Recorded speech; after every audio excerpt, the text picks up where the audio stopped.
Hello dear students, welcome to my channel physics with Anjali Girdhar. तो आज हम स्टार्ट करने वाले हैं क्लास 9th फिज़िक्स का चैप्टर ग्रेविटेशन। तो चलिए शुरू करते हैं। सबसे पहले हम बात करते हैं ग्रेविटेशनल फोर्स की। ग्रेविटेशनल फोर्स क्या होता है? If we release a small stone without pushing it from a height it accelerate towards earth. अगर अपने किसी भी स्टोन को उसको पुश किए बिना किसी सर्टेन हाइट से गिराते हैं तो वो क्या होता है? अर्थ की तरफ गिरता है एक्सेलरेट होकर। The stone is when accelerated towards earth means some force acting on it. अगर मान लो स्टोन जो है वो अर्थ की तरफ एक्सेलरेट हो रहा है तो इसका क्या मतलब होगा? एक्सेलरेशन कब होता है किसी भी ऑब्जेक्ट में? जब उस पर कोई एक्सटर्नल फोर्स लगता है। तो अगर ऑब्जेक्ट एक्सेलरेटेड है टुवर्ड्स अर्थ तो उस पर कोई ना कोई फोर्स लग रहा होगा। The force which pulls the objects towards the centre of the earth is known as gravitational force of the earth. और ये जो फोर्स है जो कि ऑब्जेक्ट को पुल कर रहा है, उसको खींच रहा है अर्थ के सेंटर की तरफ, उसको कहा जाता है gravitational force of earth. Here stone also attract earth. It means every object in universe attract every other object. यहाँ पे स्टोन भी क्या करता है? अर्थ को अपनी तरफ अट्रैक्ट करता है। इसका मतलब क्या हुआ? इस पूरी यूनिवर्स में कोई भी दो ऑब्जेक्ट्स हैं वो एक दूसरे को अट्रैक्ट करते हैं, पर स्टोन का जो मास है वो बहुत ज़्यादा कम है, इस वजह से उसका ये जो अट्रैक्शन है वो ज़्यादा अपने क्या होता है? नेग्लिजिबल होता है। नेक्स्ट अपने बात करते हैं Newton's universal law of gravitation. Newton ने एक लॉ दिया था ग्रेविटेशन से related, universal law of gravitation, उसकी बात करते हैं। Sir Isaac Newton in 1687 proposed a law about the force of attraction between the two objects in the universe which is known as the Newton's law of gravitation. Newton ने क्या किया था? 1687 के अंदर एक लॉ दिया था अट्रैक्शन फोर्स के बारे में, किन्हीं भी दो ऑब्जेक्ट्स के बीच में अट्रैक्शन फोर्स है उनके बारे में। इसको क्या कहा जाता है? न्यूटन्स लॉ ऑफ ग्रेविटेशन कहा जाता है। और ये लॉ के अकॉर्डिंग फॉर्मूला क्या है फोर्स का? F is equal to G capital M into small m upon में डी स्क्वायर। इसकी अपने आगे बात करेंगे कि ये सब टर्म्स इसके अंदर क्या है।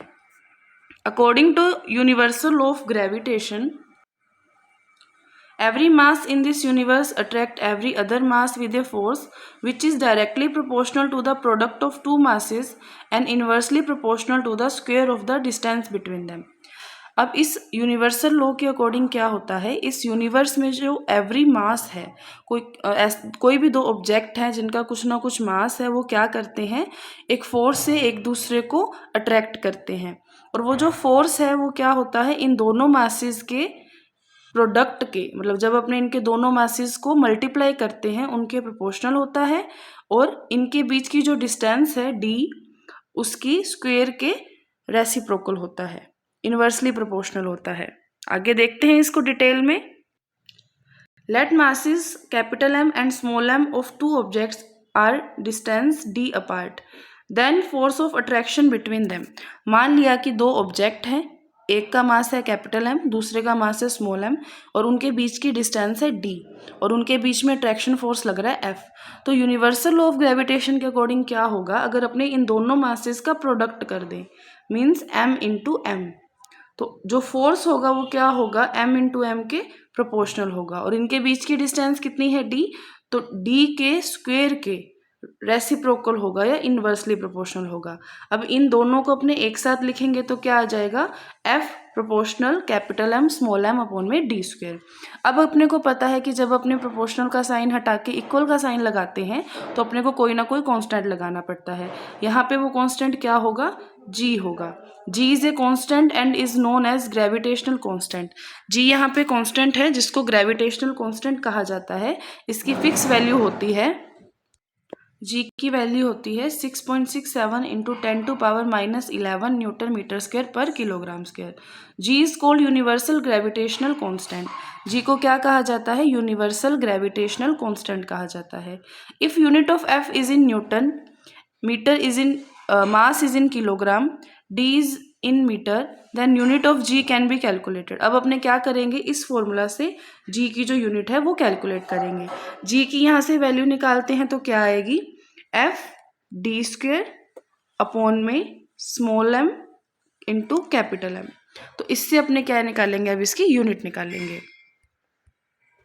तो देखिए जी क्या होगा, एफ डी स्क्वायर अपॉन में capital M into small M. तो एफ क्या होता है फोर्स, उसकी यूनिट होगी न्यूटन। डी क्या होती है डिस्टेंस, उसकी यूनिट होगी मीटर। डी स्क्वायर है तो मीटर स्क्वायर, और स्मॉल एम और कैपिटल एम दोनों ही मास हैं तो इनकी यूनिट हो जाएगी किलोग्राम, तो किलोग्राम स्क्वायर आ जाएगा। तो यूनिट क्या हो जाएगी, न्यूटन मीटर स्क्वायर अपॉन में kilogram square. Relation between Newton's third law of motion and Newton's law of motion gravitation. अब न्यूटन के थर्ड लॉ और न्यूटन के लॉ ऑफ ग्रेविटेशन के अंदर क्या सिमिलरिटीज हैं, क्या रिलेशन है, वो अब अपने देखेंगे। According to Newton's third law of motion, every object exert equal and opposite force on other object but in opposite direction.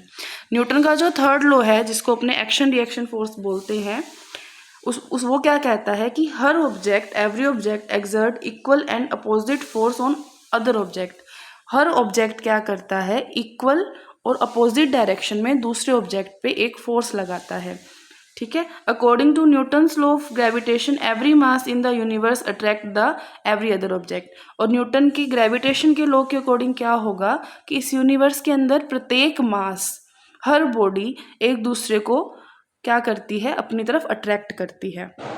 In case of freely falling stone and earth, stone is attracted towards earth means earth attract the stone।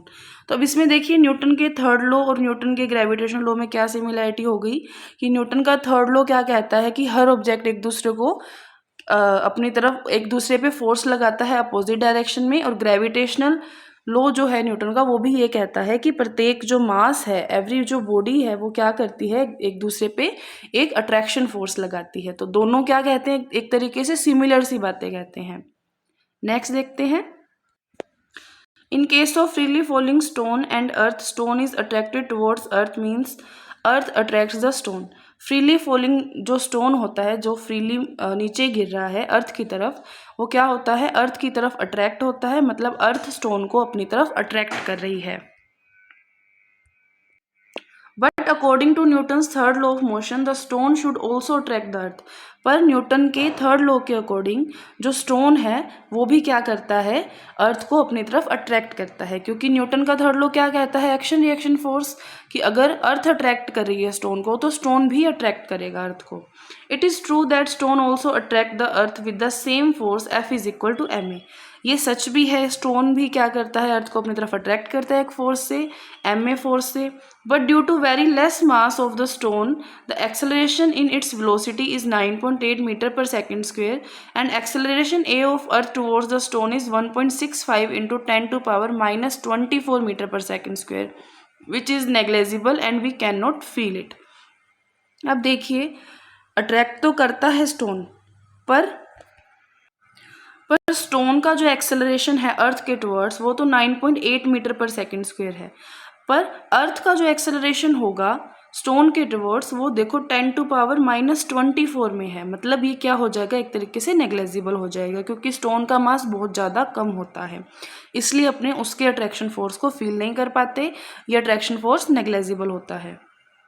Next अपने बात करते हैं importance of universal law of gravitation. Universal law जो है gravitation का, इसकी importance क्या है।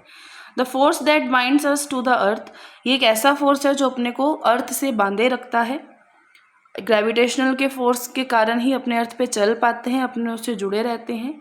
The motion of moon around the earth, जो मोशन है मून का अर्थ के अराउंड, वो भी ग्रेविटेशनल फोर्स के कारण ही होता है। मून जो है उस ऑर्बिट के अंदर बंधा रहता है। The motion of earth around the sun, motion जो अर्थ का है सन के अराउंड, वो भी ग्रेविटेशन की वजह से ही होता है। The tides due to moon and the sun, और मून और सन की वजह से जो टाइड्स आते हैं, मतलब समुद्र में जो बड़ी बड़ी लहरें आती हैं, ज्वार भाटा आते हैं, वो भी क्या होते हैं, ग्रेविटेशन के कारण ही आते हैं, मून और सन के। तो ये थी अपनी आज की क्लास, मिलते हैं नेक्स्ट क्लास में। आई होप आपको समझ आया होगा। Thank you so much.